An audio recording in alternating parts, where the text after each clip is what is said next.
कि मैं भी जात का चमार हूँ। यहाँ अभी अगल बगल देखेंगे, हमारे अगल बगल तो कम से कम 5-7 चमार, मान लीजिए कि जितना यादव मुस्तैदी से वोट करेगा उतना ही मुस्तैदी से चमार भी वोट समाजवादी पार्टी को करे। ये मलाई काटने के लिए भाग गए फिर बीजेपी में। यहाँ नंबर 1 का जो वोट है संख्या के हिसाब से मुस्लिम समाज का है, दूसरे नंबर पर दलित समाज चमार जात का, और तीसरे नंबर पर यादव। तो इस बार 1 नंबर 2 नंबर 3 नंबर एक जगह होने जा रहा है, ठीक।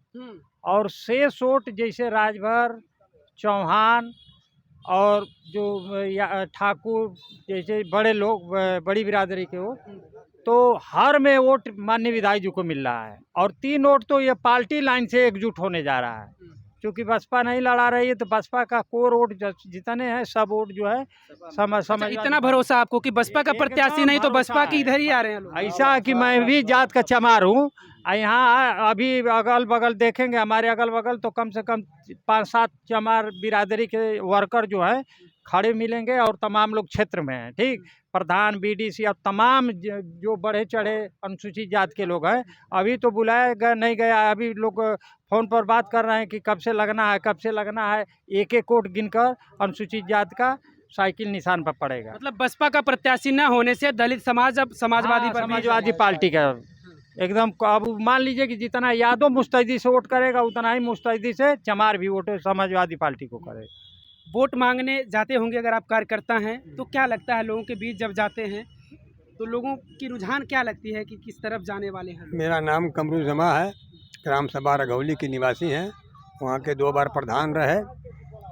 सन 1982 से मैं राजनीति कर रहा हूँ। बहुत सारे नेता हमारे गांव में आए और बहुत सारे नेता काम किए, लेकिन मात्र एक दारा सिंह चौहान जी एमपी रहे, एमएलए रहे, हमारे क्षेत्र से जीत कर गए बार बार, और राज्यसभा के सदस्य भी रहे, मंत्री भी रहे, लेकिन एक ईंटा इन्होंने हमारे गांव में नहीं, पूरे विधानसभा में नहीं रखा। इसलिए जनता कहती है कि ये हमारा विकास नहीं कर रहे हैं, ये अपनी विकास करते हैं, अपना ही विकास चाहते हैं। ये आजमगढ़ से आकर के और घोसी विधानसभा में चुनाव लड़ते हैं। क्या मतलब है? घोसी विधानसभा में ज़्यादा वोटर जो हैं वो समाजवादी के हैं। यही कहकर तो वो वोट ले लिए थे 22 में कि हम विकास करेंगे, और आप लोग विधायक भी बना दिए थे। इसीलिए जो है भाग कर यहाँ आए और समाजवादी के पर्चा से ये जीत करके फिर चले गए। अब 16 महीना नहीं हुआ, इनको चुनाव लड़ने की क्या आवश्यकता थी? ये मलाई काटने के लिए भाग गए फिर बीजेपी में। तो ऐसे लोगों को जनता जो है इस बार सबक सिखाएगी।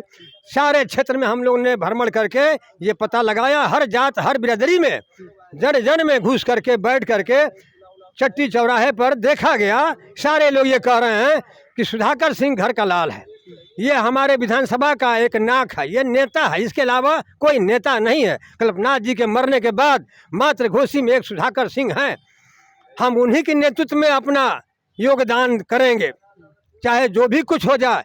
हमारे साथ में इस पार्टी के इस वक्त जो है प्रचारक और समर्थक राजभर भी उतर चुका है, हरिजन बिरादरी उतर चुकी है, मुस्लिम बिरादरी उतर चुकी है, इसके बाद यादव बिरादरी उतर चुकी है।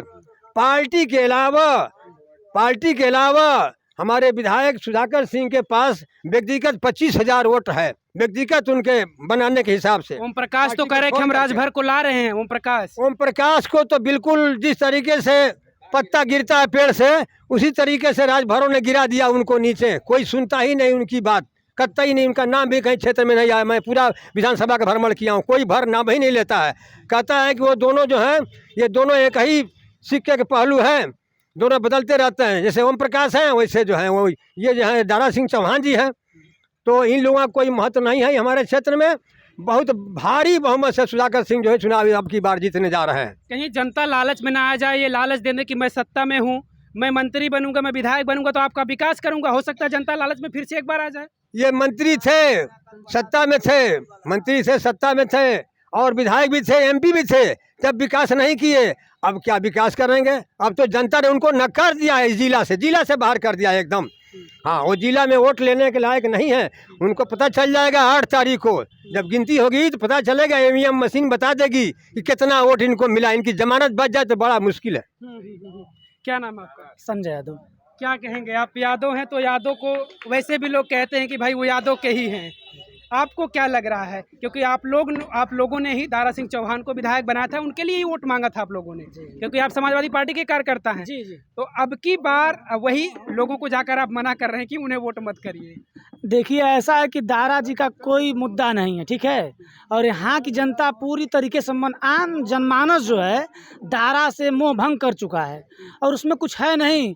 बस लड़ाई यही है, घर बना बाहरी की लड़ाई है, यहाँ घोसी बनाम बाहरी है।